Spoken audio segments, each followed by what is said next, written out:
हमारे जिंदगी में बहुत सारे सिचुएशंस आते हैं, हम बहुत सारे तकलीफों में रहते हैं, सिचुएशन में रहते हैं, हम प्रार्थना करते रहते हैं परमेश्वर से, परमेश्वर को बोलते हैं प्रभु कि ये चीजें हमारी जिंदगी से क्यों नहीं जा रही है ना। हमारा हमेशा एक क्वेश्चन रहता है परमेश्वर से, प्रभु मेरी जिंदगी से ये चीज चली क्यों नहीं जा रही, या बदल क्यों नहीं रहा मेरा जो सिचुएशन है, आप जो मैं गरीब हूँ, या तो मैं बीमारी में हूँ, या तो मैं कोई तकलीफ में हूँ, तो परमेश्वर की ये चीजें वो बदल क्यों नहीं पा रही, चीज सिचुएशन चेंज क्यों नहीं हो पा रही। आज बाइबल के द्वारा हम एक चीज जानेंगे कि किस तरह परमेश्वर हमारे द्वारा कार्य करता है, या हमें कार्य करता है, या हमारे सिचुएशंस में कार्य करता है। परमेश्वर, जब हम परमेश्वर को अपनी जिंदगी देते हैं और जब हम बोलते हैं प्रभु मेरी जिंदगी क्या है, तेरी है, और तू इसे अपने हिसाब से, अपनी इच्छा से चला, है ना, अपनी इच्छा मुझ में तू पूरी कर, ओके। बट क्या सच में हम वो चीज को मानते हैं? क्या हम सच में परमेश्वर की इच्छा हमारे में प्रकट करना चाहते हैं कि हम अपनी इच्छा अपने में प्रकट करना चाहते हैं? है ना, हमने एक बार बात की थी, we should walk on God's understanding, not on our own understanding, है ना। हम परमेश्वर की इच्छा से चलेंगे तो हमारे लिए बहुत सही होगा, बट हम क्या करते हैं, हम अपने अंडरस्टैंडिंग से, अपनी इच्छा से, अपनी समझ से चलते हैं। बट बाइबल हमें चीजें सिखाती है कि किस तरह सिचुएशन जो हमारी जिंदगी में है वो बदल नहीं रहे या चेंज नहीं हो रहे, क्या रीजन है उस चीज का। आज आप वो देखिए, एक चीज हम बाइबल से सीखते हैं कि परमेश्वर अगर सामान का काम हमारी जिंदगी में नहीं कर पा रहा, या हमारे सिचुएशन बदल नहीं पा रहे, या हमारे हालात बदल नहीं पा रहे, इसका कारण क्या है? हमारा अविश्वास। आज वो परमेश्वर को ब्लेम करते हैं, परमेश्वर की सहायता कर प्रभु। मैं आपको एक पास्टर ने कल एक सुना था, उसमें पास्टर ने बोला, if you are not praying daily, you are telling God that I don't need you. You are telling the Holy Spirit that I don't need you. अगर एक दिन भी अगर आप प्रार्थना नहीं करते, वो एक दिन भी अगर आप परमेश्वर के करीब नहीं जाते, आप परमेश्वर को, उसकी आत्मा को, उसकी पवित्र आत्मा को क्या कह रहे हो कि मुझे तेरी जरूरत नहीं है। परमेश्वर ऐसी जगह पर जहाँ उसको गाँव है, वहाँ उसको पहचानने वाले लोग हैं, वहाँ पर लोग जानते थे उसे कि किसका बेटा है, कैसे बड़ा हुआ है, हमारे सामने ये इंसान बड़ा हुआ है, और उसी के एरिया में, उसी के घर में, उसी के कुटुंब में, उसी के शहर में वो क्या नहीं कर पाया, कार्य नहीं कर पाया, क्योंकि वहां पर लोगों के अंदर अविश्वास था। पहली चीज हम देखते हैं, पहली चीज ये है कि हमारे अंदर अविश्वास के कारण, हमारा जो विश्वास है वो कम होने के कारण कभी कभी हमारी जो सिचुएशंस है वो क्या नहीं होते, बदलते नहीं, वो अच्छे नहीं होते। सेकंड पॉइंट है कि हमारे जो पाप है वो अभी भी हमने पश्चाताप नहीं किए उस पाप को लेकर, जिसकी वजह से दाऊद क्या कहता है, अगर मेरे मन में पाप होता तो परमेश्वर मेरी आवाज सुनता। If we have the unconfessed sin in our life, we have to confess. हमें confess करना बहुत जरूरी है। And wives and husbands, you are one body. Bible में दिया आपको नो, एक देह हो, one body हो, एक दूसरे से सामने एक दूसरे के लिए पश्चाताप करो, एक दूसरे के लिए माफी मांगो, क्योंकि परमेश्वर का वचन कहता है अगर तू किसी को माफ करता है तो मैं भी उसे माफ करता हूं। मैं माफ करना बहुत इंपॉर्टेंट, पर उसी रीति से हमें पश्चाताप करना भी बड़ा इंपॉर्टेंट। तीसरा चीज हम देखेंगे कि क्यों हमारी सिचुएशन नहीं बदल, क्यों हमारी जिंदगी में बदलाव नहीं आ रहे, क्या चेंजेस नहीं आ रहे, क्यों? तुम मांगते हो और पाते नहीं, इसलिए कि पूरी इच्छा से मांगते हो ताकि अपने भोग विलास में उड़ा दो। क्यों नहीं हो रही सिचुएशन चेंज? क्यों हमारी प्रार्थना नहीं कर रही? क्यों हमारी प्रार्थनाओं के द्वारा हम लोगों को चीजें नहीं मिल रही? क्योंकि हम क्या कर रहे हैं? Wrong motives. हमारे हृदय में क्या है? वो प्रार्थना हम किसलिए कर रहे हैं? क्योंकि हमारे साथ, हमारे दिल में क्या है? गलत होना है, गलत चीज है। क्या हमें पैसा चाहिए इसके लिए हम प्रार्थना, जबकि परमेश्वर ने इनफ दे के रखा हो। सब लोग कम नहीं होता, क्योंकि इनफ नहीं होता, सैटिस्फाइड, संतुष्ट नहीं सकता कोई। हमारे पास बहुत सारे, हम जो मांगते हैं परमेश्वर से कभी कभी वो चीजें हमें सही लग सकती, बट ये सोच कर देखो, ये पूछ कर देखो परमेश्वर से, प्रभु क्या ये चीज जो मैं मांग रहा हूं क्या वो सही है मेरे लिए? क्या वो चीज मेरे लिए सही है? क्या मैं सही रीति से या सही चीज मैं तुझसे मांग रहा हूं?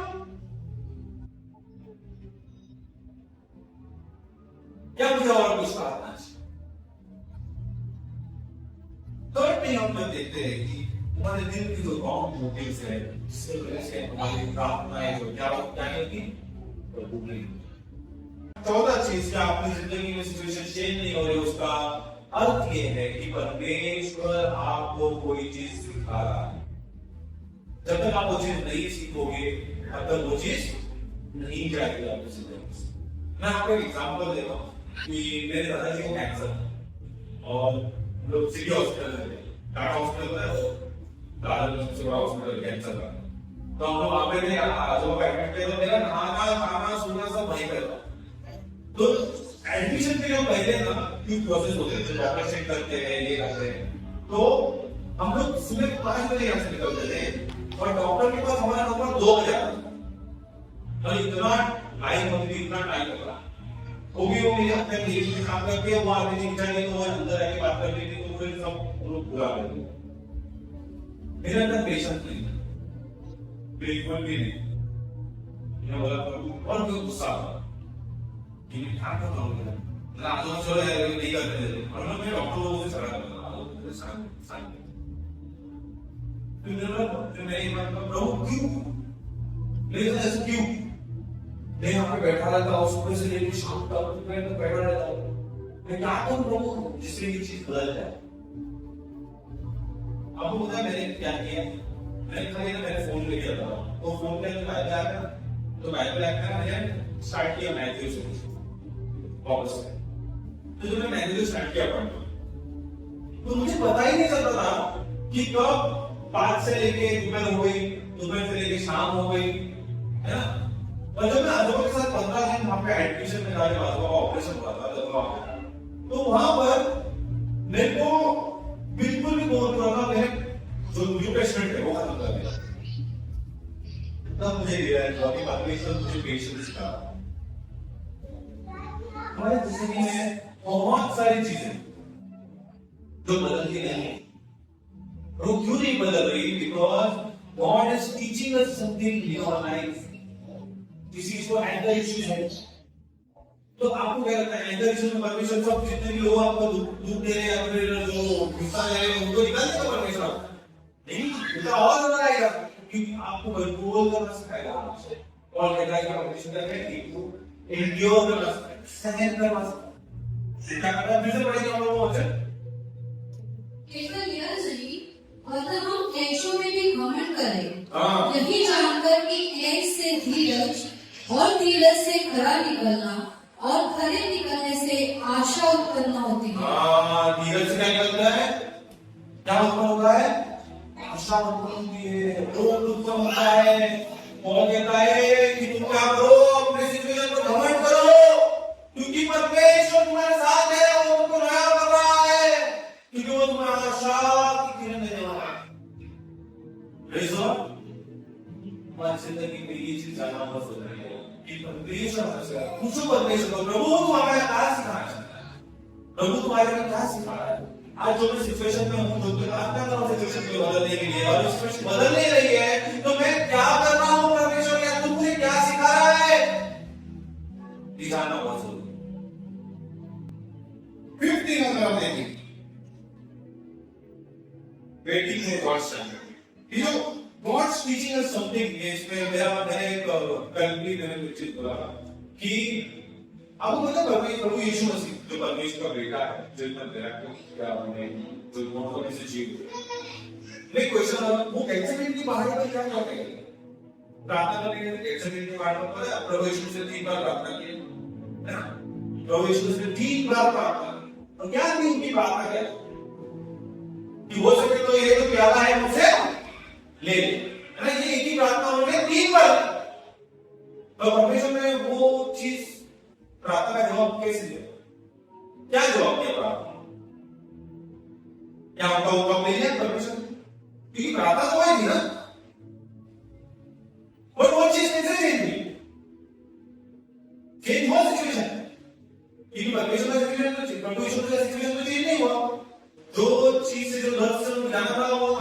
जो रखा था उनके उधर, वो उनको सहना पड़ा, है ना?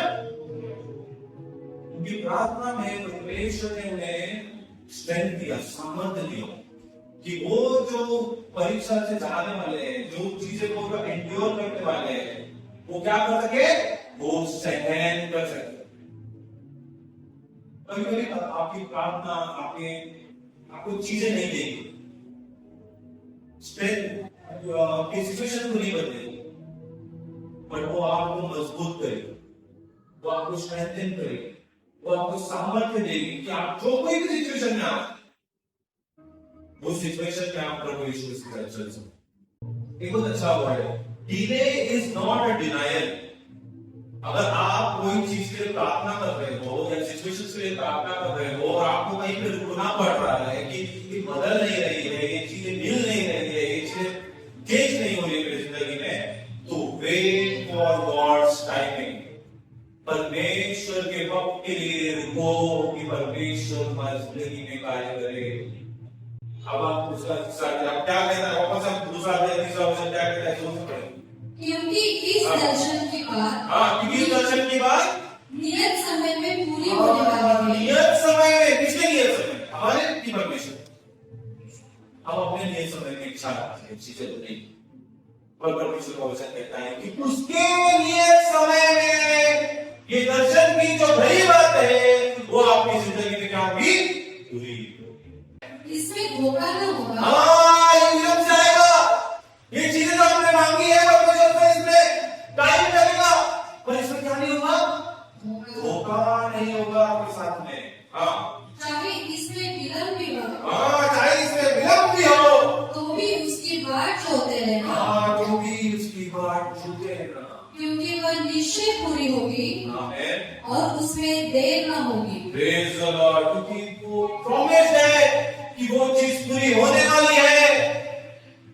हम बोलते हैं Abraham waited for Isaac, Abraham इसहाक के लिए रुका कितना साल, जब 100 साल का उम्र था।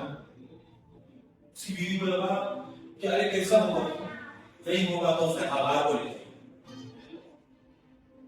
हागार से क्या हुआ, इस्माइल हुआ, और एक नई पीढ़ी जन्म। Why? Sometimes we do not wait for God's word. हम अपना दिमाग लगा, ये कार्य ऐसा नहीं हो रहा है, ये कार्य को मैं ऐसा करूं, ये कार्य ऐसा होगा तो मैं ऐसा करूं। वो खाई होती है चीजें करने की। What God has promised in your life is going to happen in your life. जो परमेश्वर ने आपके साथ वादा किया है, और परमेश्वर ने आपको दिखाया है कि ये चीज मेरे साथ होने वाली है, ये अच्छी जिंदगी मेरे साथ मिलने वाली है, ये अच्छी चीजें मुझे मिलने वाली है, तो विश्वास करो कि वो चीजें आपको मिल जाए। परमेश्वर का वचन क्या कहता है, अगर तुम प्रार्थना करो तो विश्वास करो कि वो चीजें क्या हो गई है, मिल चुकी है, तुम्हें मिल गई है, और ऐसा ही होगा। परमेश्वर का वचन आपकी जिंदगी में एक लौटने का टिकट नहीं है भाइयों, एक ऐसी चीज, एक सवाल नहीं है कि अगर मैं परमेश्वर को कुछ दूंगा तो परमेश्वर मुझे कुछ देगा। परमेश्वर ने जगत से ऐसा प्रेम किया कि उसने अपना एक लौटा पुत्र दे दिया। आपको क्या दोगे, क्या देना है परमेश्वर? हमने क्या ऐसा किया था कि उसने अपना लौटा पुत्र दे दिया? क्या किया था? पाप के सिवाय हमने कुछ नहीं किया, वो उसने प्रेम किया। हम उसे क्या देंगे, क्या सजा करेंगे? छठवां चीज, लास्ट चीज है जो बहुत इंपॉर्टेंट है हमारी जिंदगी में, जिसकी वजह से जो हमारी लाइफ में मिरेकल्स के पीछे हम पड़ते हैं कि प्रभु हमको मिरेकल चाहिए, प्रभु हमको साइन चाहिए, प्रभु हमारी जिंदगी में एक चमत्कार का रूप कहते हैं। ये चीज क्यों नहीं हो पाती हम देखते। जॉन उसका दूसरा है, उसका 5वां वचन। उसकी माता ने सेवकों से कहा, जो कुछ वह तुमसे कहे वही करना। Praise Lord. ठीक है, कहाँ की बात है, काना की बात है, जहाँ पे शादी हो रही है ना, वहां पर मरी ने क्या बोला दासों से कि जो कुछ कहे तुम वैसा ही करो, और उन्होंने उसी रीति से किया। आपको पता है परमेश्वर प्रभु यीशु मसीह ने 6 ड्रॉप लेता हूं, जो बैरल है ना, वो किसके होते थे, प्यूरिफिकेशन के होते, उसको लेके आया। तो वो लेके आने के बाद में वो क्या किया, उसे अंदर पानी भरते, क्योंकि प्रभु यीशु मसीह प्रभु यीशु ने बोला इसमें से पानी निकालो और जाके जो बैठा हुआ है जो सरदार है उसके हाथ में दे दो।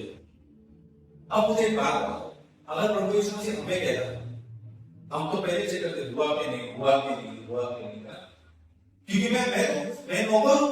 अगर मैं वहां तक गया और पानी निकला, वो सामने वाला तो मुझे मारेगा, पूरे बार मेरे को जेल में डाल देगा, क्योंकि सरदार है वो।